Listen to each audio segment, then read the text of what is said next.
I'm Debora Alanna. This is Balcony Gallery in front of Xchanges in Victoria, British Columbia.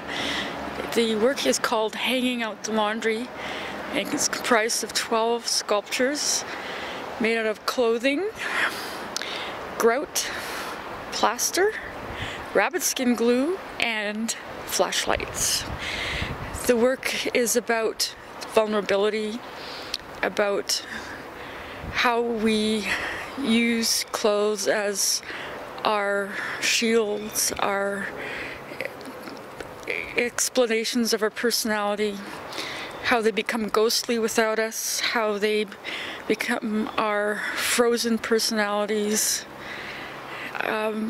It's a show that's not really created for Halloween, but just happened to fall on Halloween. I was working with a drawing that started off quite differently than the work ended up. The drawing had smaller heads and more rounded features, more realistic. And I found that making the masks into masks rather than heads brought to mind a photograph I saw of the Franklin expedition, of the frozen sailors up in the Arctic, where their heads were bandaged and their grimaces were the end-of-life experience.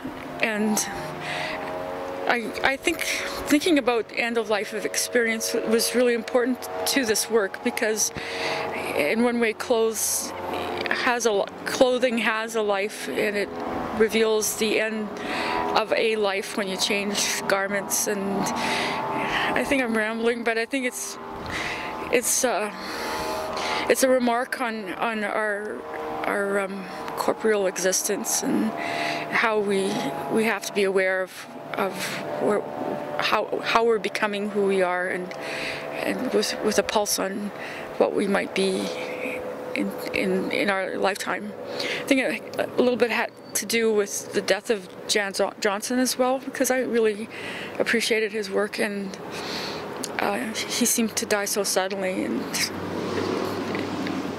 I began making the revision to the drawing with the work upon hearing about his death, and so it's all kind of rigmarolled into that. I think humor and pathos as well. It's I believe it's a fun piece to contemplate, and I hope you enjoy it.